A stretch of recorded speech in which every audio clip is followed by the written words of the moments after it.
Pace bene, masih di mea culpa. Sekarang saya mau membahas satu topik lagi tentang satu bidang ilmu, eskatologi. Apa itu eskatologi? Ilmu tentang pengetahuan yang terakhir, tentang kehidupan yang terakhir, tentang hal-hal yang terakhir yang akan kita temukan dalam kehidupan kita. Apa saja itu? Pengadilan terakhir, kematian, neraka, surga, api penyucian, dan lain semuanya itu. Tentang kedatangan yang kedua dari Yesus, tentang Kristus, tentang dunia baru, tentang manusia baru, dan lain-lain. Ada banyak terminologi yang dipakai oleh gereja untuk menggambarkan hal-hal yang terakhir. Maka video ini memuat informasi mendasar sangat dangkal tentang apa itu eskatologi, lalu apa peristilahan-peristilahan atau unsur-unsur doktrinal, ajaran, docitus, doktrin, unsur-unsur yang memuat ajaran dalam eskatologi. Oke, yang pertama peristilahan. Apa itu eskatologi? Dari kata Yunani eskaton atau eskatos, yang berarti hal-hal, pengetahuan mengenai hal-hal yang terakhir. Itu tadi, kalau kita mati, selesai dari kehidupan ini, kita mau kemana? Ada pengadilan terakhir, ada kedatangan kedua Kristus, parusia katanya, ada kematian, ada kehidupan kekal, ada surga, ada neraka, ada api penyucian. Itu semua dibicarakan, dibahas dalam ilmu eskatologi. Begitu ya. Dan eskatologi merupakan cabang ilmu dari salah satu cabang ilmu dari teologi sistematik yang mempelajari kepenuhan kerajaan Allah. Bukan hanya di sini, tetapi di sana, sekarang, dan nanti. Begitu ya. Dan itu didalami dalam eskatologi, kehidupan setelah kehidupan ini. Dan itu termaktub juga dalam perjanjian lama, juga dalam perjanjian baru. Lalu bagaimana itu dikatakan dalam ajaran tradisional gereja? Ajaran eskatologi Kristen bertumpu pada refleksi atas pengharapan akan kesetiaan Allah. Orang yang setia kepada Allah, karena Allah sendiri sudah setia kepada kita, maka kalau kita menanggapi kesetiaannya, kita taat, kita akan mendapatkan hadiah.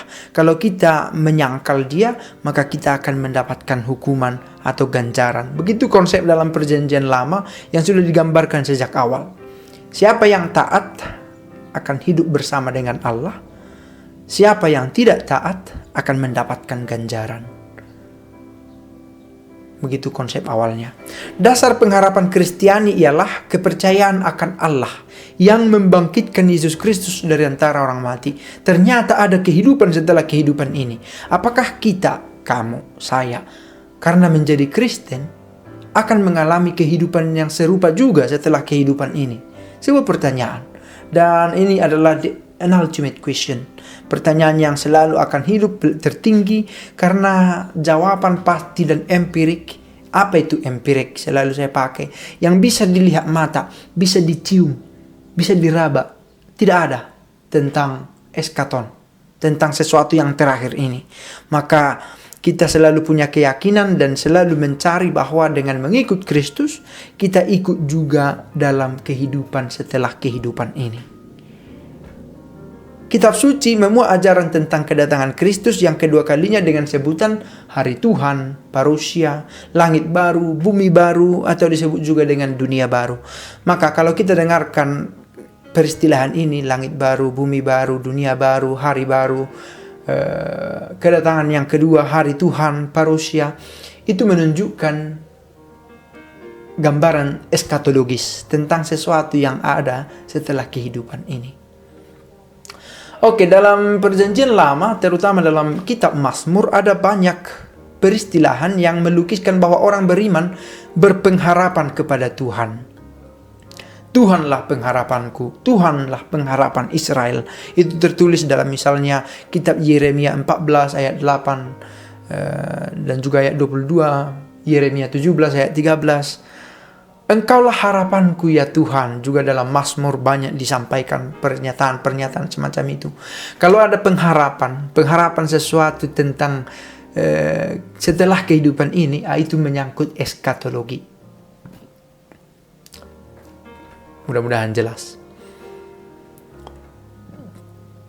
Pengharapan itu merupakan harapan untuk hari depan. Sebagaimana tertulis dalam Yeremia 31 ayat 17, Hosea 12 ayat 7 juga. Allah diyakini bukan hanya sebagai tujuan harapan, tetapi juga sumbernya. Sebab hanya padanya lah harapanku. Ada pengharapan. Setelah kehidupan ini bukan kehampaan, tetapi kita berpengharapan akan ada kehidupan lain yang baru, di dunia baru, di langit baru, sebagaimana Kristus sendiri sudah bangkit dari kematian. Maka kita sebagai pengikut Kristus yang telah menyerahkan diri kita kepada Kristus juga akan ikut dalam kebangkitan itu, dalam kehidupan setelah kehidupan ini, selain dari kehidupan ini. Ini karena saya pakai itu setelah atau selain, karena ini bukan hanya menyangkut kronologis, unsur kronologis, tetapi juga kairos, waktu. Oh frater, kalau bisa pakailah istilah yang sederhana.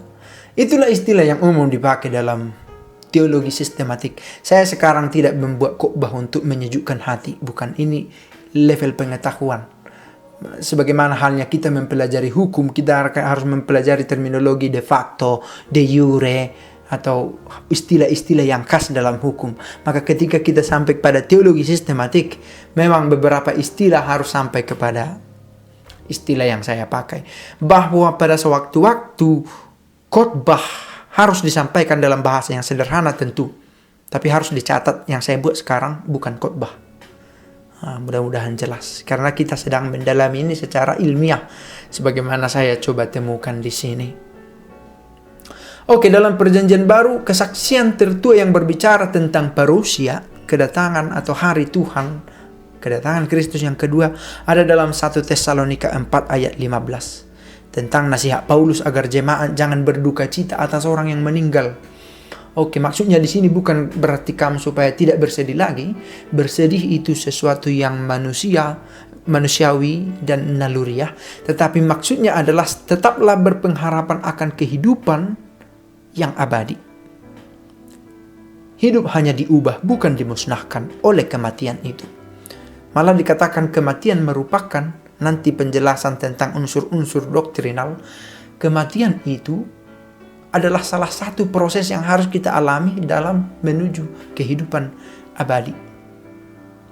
Lalu tentang parousia ini dalam Perjanjian Baru juga tertuang dalam Efesus, ajaran Paulus seputar pekerjaan Allah yang membangkitkan Yesus dan menempatkan dia jauh lebih tinggi dari segala penguasa dimanapun di bumi ini. Juga ada dalam Wahyu soal penampakan Yesus secara mulia, pengakuan atas Yesus yang berkuasa. Tentang kitab Wahyu sendiri kita mesti berbicara khusus karena ternyata ada banyak orang menyelewengkannya, mendaratkannya di tempat yang keliru, mengalamatkannya kepada orang-orang yang tidak tepat, sampai-sampai Paulus disebut sebagai antikristus. Itu sebuah kejahatan dengan menggunakan kitab suci untuk meyakinkan orang-orang yang lugu tentang pemikirannya yang sudah intensional, ada maksud khususnya. Gitu ya, ada niat khususnya dan menggunakan kitab suci sebagai landasannya. Itu sebuah kejahatan moral, boleh dikatakan begitu. Oke, intinya yang mau saya katakan bahwa dalam Perjanjian Lama telah dikatakan adanya pengharapan akan kehidupan yang abadi, dan dalam Perjanjian Baru ada pernyataan tentang kedatangan kedua kali, kebersamaan yang abadi bersama dengan Kristus. Tidak ada seorang pun yang mengetahui waktu kedatangannya. Maka dengan demikian, parousia, apa itu parousia? Kedatangan yang kedua ini, paruh lain dari kehidupan ini, itulah yang dimaksud dengan parousia, dan itu pasti akan terjadi, tetapi masih sebuah misteri. Tak ada akhir zaman yang bisa diramalkan oleh manusia. Sebab kalau sudah bisa diramalkan demikian, Allah sudah gagal menjadi seorang yang maha kuasa, yang maha tahu segalanya. Karena akhirnya dia tidak maha tahu, karena ternyata ada manusia lain yang tahu tentang rencananya. Maka tidak mungkin parousia diketahui oleh manusia, karena ini diketahui oleh Allah, dan ini adalah misteri bagi manusia. Itu dia. Lalu bagaimana pada zaman patristik? Kalau disebut zaman patristik itu zamannya para bapak-bapak gereja.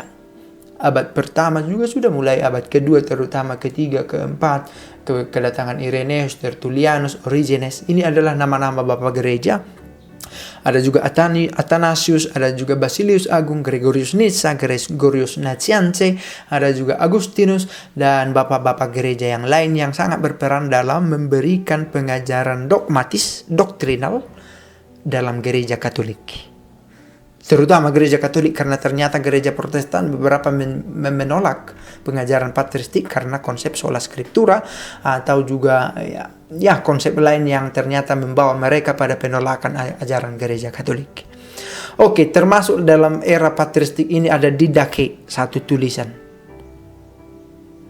Yang khas dalam Didache, sikap eskatologis umat Kristen perdana sangat menonjol dalam tulisan yang berpengaruh, terutama dalam rumusan doa Ekaristis.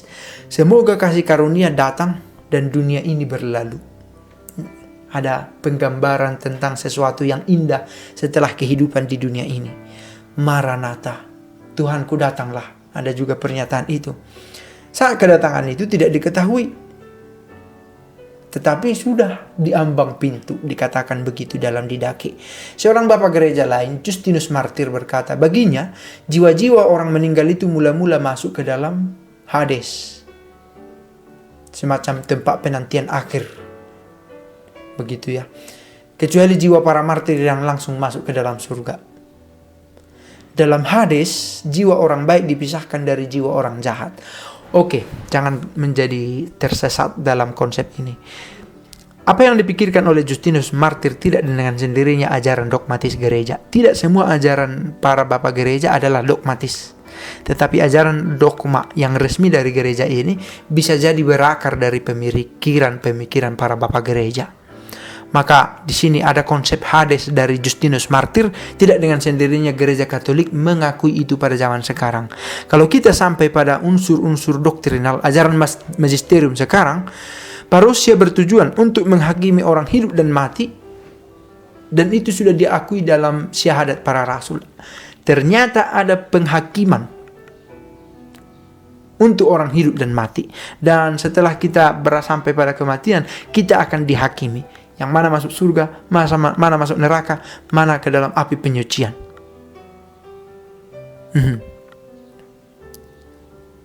Dikatakan demikian. Maka kematian adalah akhir dari kehidupan duniawi.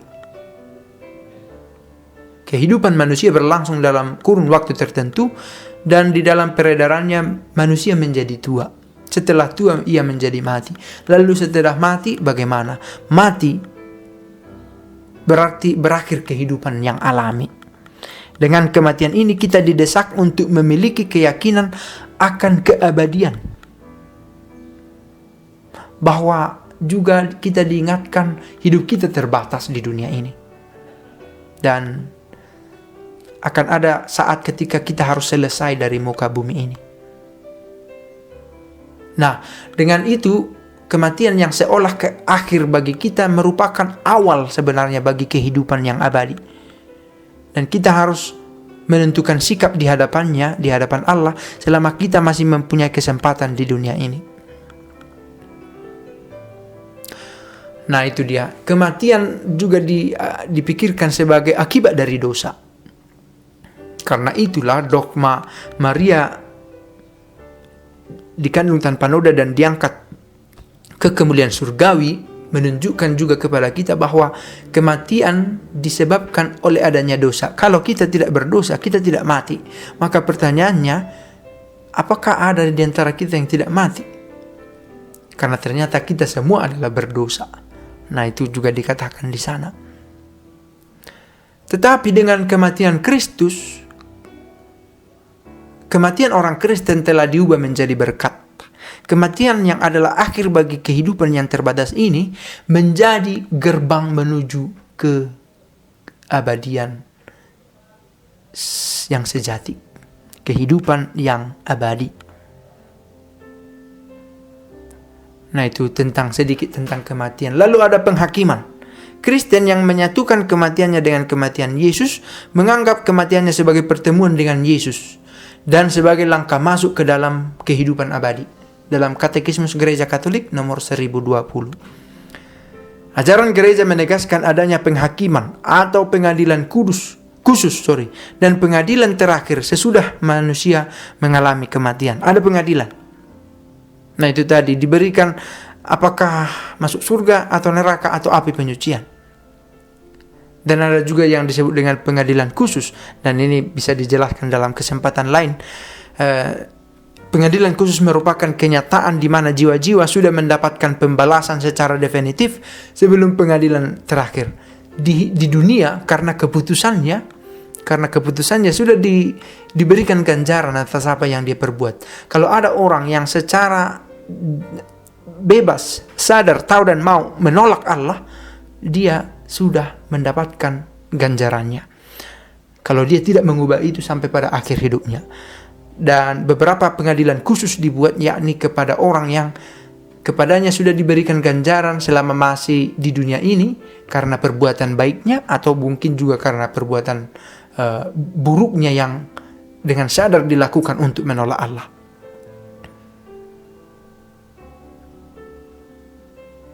Nah, ada ini pengajaran teologis, pure teologis, bahwa setelah kematian itu ada pengadilan. Begitu. Bagaimana persisnya itu terjadi? Orang-orang bisa membuat pemikiran imajinatif, membuat penggambaran tentang situasi, waktu, setting, latar, tempat peristiwa itu, tetapi terutama ada kehidupan lain yang kita jalankan selain dari kehidupan ini. Lalu tentang api penyucian, kita punya materi khusus tentang ini. Sebenarnya bisa kita dalami secara khusus, tetapi bisa dikatakan ini sebagai pemurnian, penyucian, bukan pencucian. Dan ini bukan soal masa kronologis, setelah ini nanti ada penyucian, bukan juga soal satu tempat, ada satu tempat untuk ini, tetapi ini menunjukkan satu proses, suatu peristiwa rohani di mana kita dimurnikan atas segala kekeliruan kita. Ternyata kita tidak secara total menerima Allah dalam hidup kita ketika masih di dunia ini. Dan kita tidak terlalu buruk untuk ternyata masuk ke dalam neraka, karena kita tidak secara total menolak Dia. Maka karena kita tidak cukup kudus untuk menjadi anggota kerajaan surga karena kesalahan-kesalahan kita, maka ada masa di mana kita disucikan supaya layak menjadi anggota kerajaan Allah. Api penyucian, purgatorium ada bagi kita. Oke, dalam kesempatan lain kalau ada desakan untuk ini, kita bisa berdalam tentang api penyucian. Beberapa pertanyaan juga muncul tentang ini, dan menarik karena ini konsekuensi logis. Sekali lagi kita berbicara tentang teologi sistematik, salah satunya eskatologi, yang ternyata harus rasional, begitu ya. Oke, saya pikir dan ada neraka, tempat bagi orang yang secara total menolak Allah. Itu dia. Oke, saya pikir cukup video ini dan semoga berguna. Bahasanya rumit, bukan maksud untuk merumitkan, tapi demikian saya sesanggup saya mencoba memberi keterangan. Semoga berguna dan pace e bene.